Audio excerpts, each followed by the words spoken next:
La crise de la culture, 8 exercices de pensée politique. Hannah Arendt.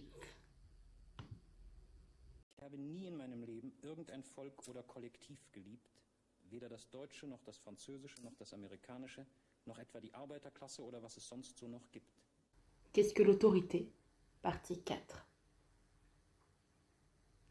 Au cœur de la politique romaine, depuis le début de la République jusqu'à la fin de l'ère impériale, se tient la conviction du caractère sacré de la fondation, au sens où, une fois que quelque chose a été fondé, il demeure une obligation pour toutes les générations futures. S'engager dans la politique voulait dire d'abord et avant tout conserver la fondation de la cité de Rome. C'est la raison pour laquelle les Romains furent incapables de répéter la fondation de leur première police, dans l'établissement de colonies, mais furent capables d'ajouter à la fondation originelle jusqu'à ce que toute l'Italie et, par la suite, tout le monde occidental fussent unifiés et administrés par Rome, comme si le monde entier n'était rien d'autre qu'un arrière-pays romain.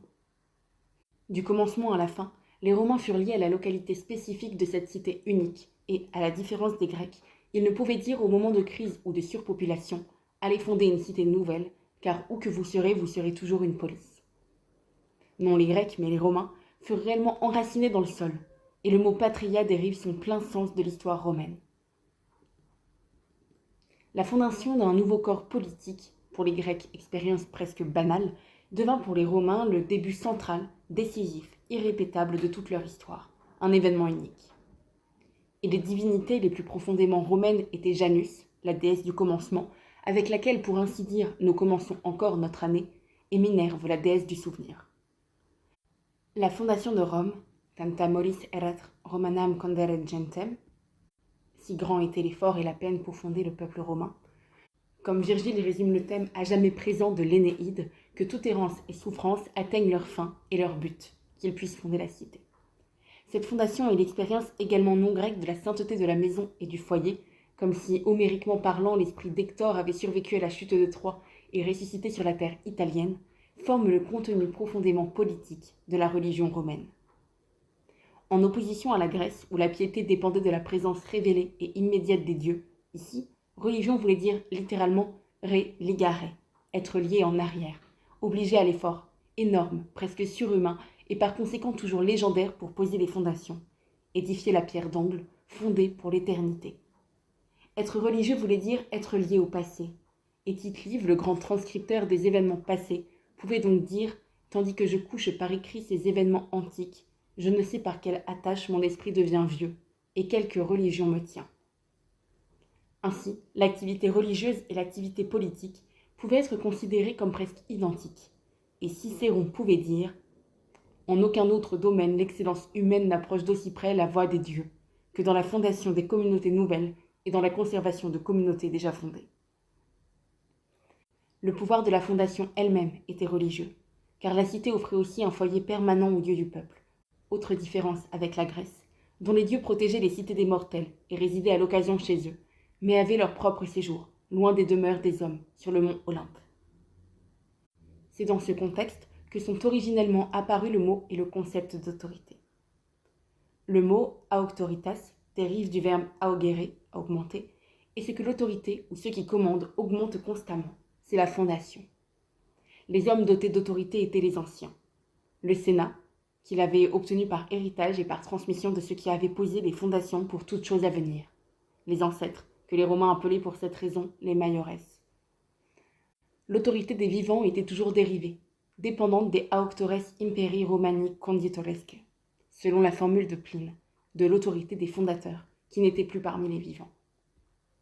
L'autorité, au contraire du pouvoir, potestas, avait ses racines dans le passé, mais ce passé n'était pas moins présent dans la vie réelle de la cité que le pouvoir et la force des vivants. Moribus antiquis res stat romana virisque, selon les mots d'Ennius. Pour comprendre plus concrètement ce que voulait dire le fait de détenir l'autorité, il n'est pas inutile de remarquer que le mot auctores peut être utilisé comme le contraire de artifices, qui désigne les constructeurs et fabricateurs effectifs, et cela précisément quand le mot auctor signifie la même chose que notre auteur. Qui, demande Pline à propos d'un nouveau théâtre, faut-il admirer le plus, le constructeur ou l'auteur, l'inventeur ou l'invention, voulant dire bien sûr le dernier dans les deux cas. L'auteur dans ce cas n'est pas le constructeur, mais celui qui a inspiré toute l'entreprise et dont l'esprit, par conséquent, bien plus que l'esprit du constructeur effectif, est représenté dans la construction elle-même. À la différence de l'artifex, qu'il a seulement faite, il est le véritable auteur de la construction, à savoir son fondateur. Avec elle, il est devenu un augmentateur de la cité. Pourtant, la relation entre auctor et artifex n'est aucunement la relation platonicienne entre le maître qui donne des ordres et le serviteur qui les exécute. La caractéristique la plus frappante de ceux qui sont en autorité est qu'ils n'ont pas de pouvoir. Tandis que le pouvoir réside dans le peuple, l'autorité appartient au Sénat. Parce que l'autorité, l'augmentation que le Sénat doit ajouter aux décisions politiques, n'est pas le pouvoir. Elle nous paraît curieusement insaisissable et intangible, ayant à cet égard une ressemblance frappante avec la branche judiciaire du gouvernement de Montesquieu, dont il disait la puissance, en quelque façon nulle, et qui constitue néanmoins la plus haute autorité dans les gouvernements constitutionnels. Mommsen l'appelait, plus qu'un conseil et moins qu'un ordre, un avis auquel on ne peut passer outre sans dommage. Cela signifie que la volonté et les actions du peuple sont, comme celles des enfants, exposées à l'erreur et aux fautes, et demandent donc une augmentation et une confirmation de la part du Conseil des anciens.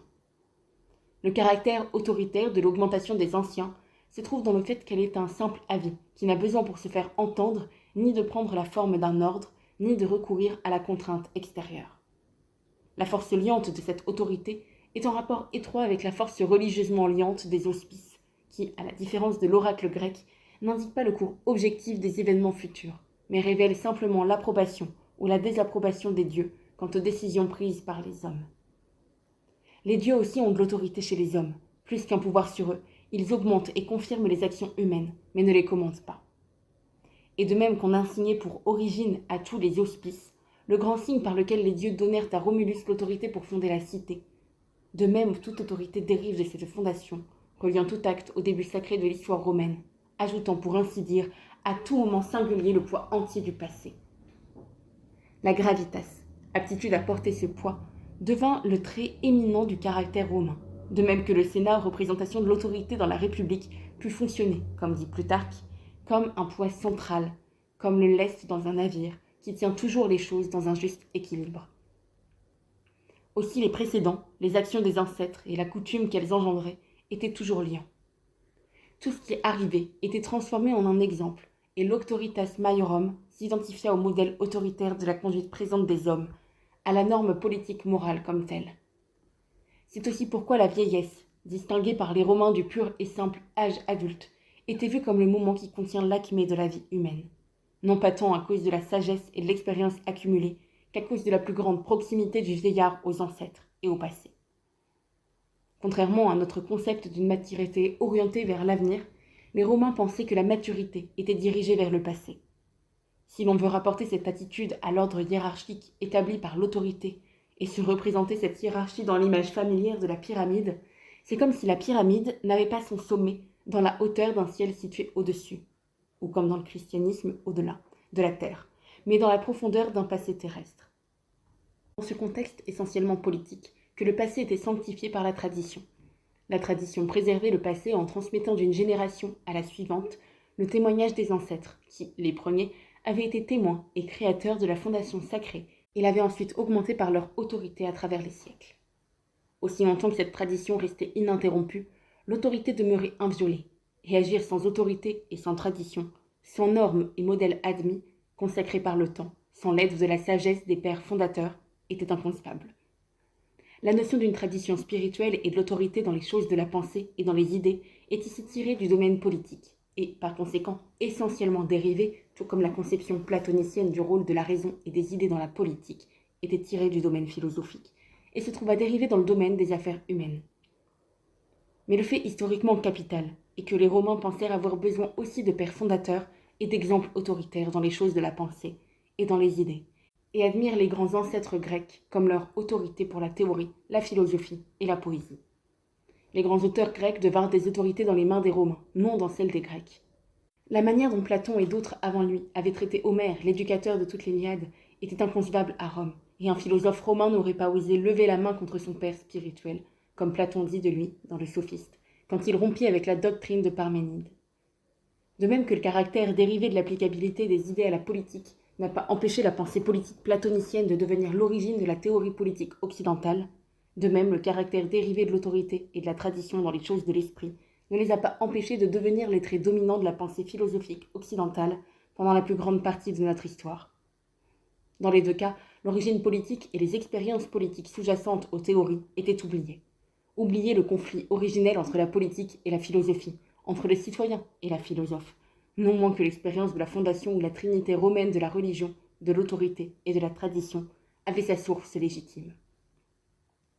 La vigueur de cette trinité résidait dans la force liante d'un commencement autoritaire auquel des liens religieux rattachaient les hommes aux moyens de la tradition.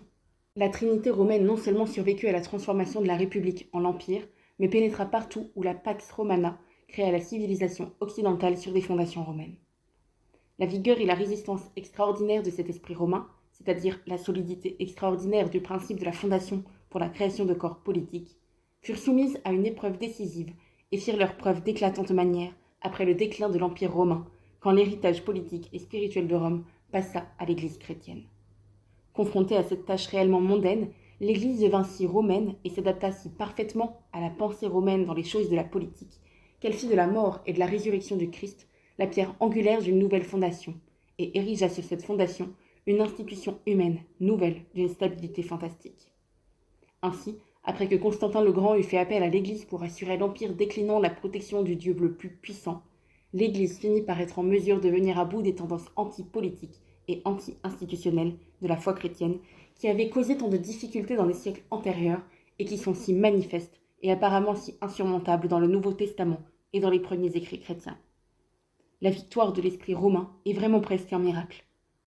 En tout cas, elle seule permit à l'Église d'offrir aux hommes dans l'appartenance à l'Église ce sens de la citoyenneté que ni Rome ni la municipalité ne pouvaient plus leur offrir.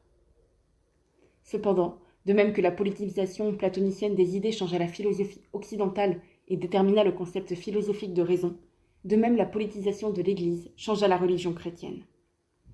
La base de l'Église, comme communauté de croyants et institution publique, n'était plus la foi chrétienne en la résurrection, bien que cette foi demeurât son contenu, ou l'obéissance hébraïque au commandement de Dieu. Il s'agissait plutôt de témoigner de la vie, de la naissance, de la mort et de la résurrection de Jésus de Nazareth en tant qu'événement historique.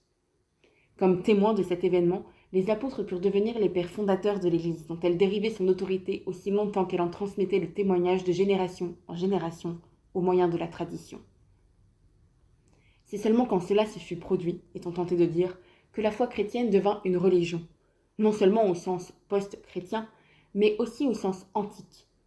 Alors seulement, en tout cas tout un monde, dans la mesure où un monde se distingue de simples groupes de croyants, quelque extension qu'ils aient pu avoir, a pu devenir chrétien.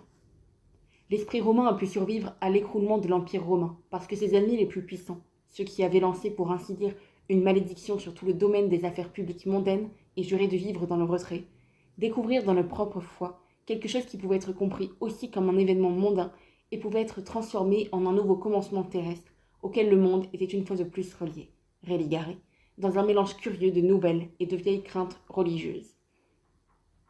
Cette transformation fut dans une large mesure accomplie par saint Augustin, le seul grand philosophe que les Romains eurent jamais. Car le pivot de sa philosophie, le siège de l'esprit et dans la mémoire, est précisément cette articulation conceptuelle de l'expérience spécifiquement romaine que les Romains eux-mêmes, écrasés qu'ils étaient par la philosophie et les concepts grecs, ne menèrent jamais à bien. Grâce au fait que la fondation de la cité de Rome fut répétée dans la fondation de l'Église catholique, quoique, bien sûr, avec un contenu radicalement différent, la trinité romaine de la religion, de l'autorité et de la tradition put être reprise par l'ère chrétienne. Le signe le plus visible de cette continuité est peut-être que l'Église, quand elle se lança au Ve siècle dans sa grande carrière politique, adopta immédiatement la distinction romaine entre l'autorité et le pouvoir, revendiquant pour elle-même la vieille autorité du Sénat et abandonnant le pouvoir, qui dans l'Empire romain n'était plus aux mains du peuple mais avait été monopolisé par la maison impériale, aux princes du monde. Ainsi, à la fin du Ve siècle, le pape Gélase Ier pouvait écrire à l'empereur Anastase Ier « Deux sont les choses par lesquelles ce monde est principalement gouverné, l'autorité sacrée des papes et le pouvoir royal. » Le résultat de cette continuité de l'esprit romain dans l'histoire de l'Occident fut double. D'une part, le miracle de la permanence se répéta une fois de plus, car à l'intérieur du cadre de notre histoire, la longévité et la continuité de l'Église comme institution publique peut être comparée seulement avec les 1000 ans de l'histoire romaine dans l'Antiquité. La séparation de l'Église et de l'État, d'autre part, loin de signifier univoquement une sécularisation du domaine politique et, par là, son élévation à la dignité de la période classique, impliquait en fait que le domaine politique avait alors, pour la première fois depuis les Romains, perdu son autorité, et, avec elle, cet élément qui, dans l'histoire occidentale du moins, a doté les structures politiques de longévité, de continuité et de permanence. Il est vrai que la pensée politique romaine commença très tôt à utiliser les concepts platoniciens pour comprendre et interpréter les expériences politiques spécifiquement romaines.